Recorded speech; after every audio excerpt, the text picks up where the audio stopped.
This video is sponsored by nothing. When a bright light dims, the dimmer light next to it will stand out. Hello everyone, I'm Lily and this is 1 Minute Tutorial Dan Heng Special. Dan Heng is a wind character who follows the hunt path that specializes in dealing single target damage. His DPS potential can rival Su Shang, even better in some cases, so he's a reliable option, especially for free-to-play players. Aside from Sampo, he's currently the only wind DPS, unless you want to count Bronya as one. And to me, Dan Heng is just better. I'm not going to read his skills in this video because you can do it yourself. But since my channel is focusing on break playstyle, I will explain Dan Heng from a break user perspective. How good is Dan Heng as a breaker? One word: amazing. His element is wind, which is one of the strongest elements in the game. It automatically makes him a good breaker. If I put aside character favoritism, I actually like wind the most due to how this element works. Unlike fire that deals high break damage but very low break DOT, or quantum which is the opposite of fire, or physical that only reaches its peak against high-level enemies, wind is the most consistent one. In terms of break damage multiplier, it is the second strongest after physical and fire. The key to its consistency is in the DOT. If quantum break has stack mechanic, so does wind, but it is simpler to execute. Players don't need to spend extra effort trying to get as many stacks as possible before the DOT occurs. When you break an elite enemy or boss shield, you instantly get 3 stacks.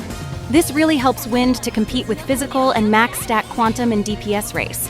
So yeah, Dan Heng with break is legit. I've been trying to build my Dan Heng as a hybrid DPS. He currently has 2200 attack, 49% crit rate, 103% crit damage, and 127% break effect. For my standard, this is the bare minimum. I'd love to have higher crit rate and crit damage while keeping the amount of break effect. Moving to the relic selection, I go with Thief set because it makes the break effect stacking so much easier.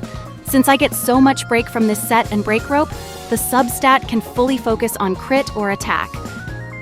So, how does 127% break effect look? I'll use my favorite enemy for the simulation. Let's say I am fighting a level 90 Guardian Shadow with level 80 Dan Heng. From the calculation, Dan Heng will do a total of 39,000 break damage.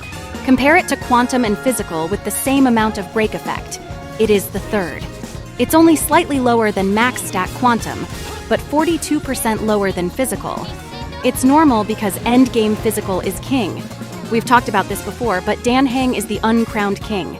He has a talent that will grant his attack with 36% wind penetration at level 10. If you break the Guardian Shadow Shield when this talent is active, boom! His break damage surpasses max stack quantum. This is a great ability that directly affects Dan Heng's normal damage and break damage. In some cases, it can even surpass physical. If I nitpick enough, let's say I'm fighting a level 80 Guardian Shadow instead of level 90. Against this lower level enemy, physical damage will drop instead because it relies on the enemy's max HP.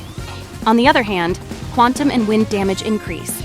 Now, if I include wind penetration in this calculation, you will find that wind break damage tops physical, just like I said at the beginning of this video.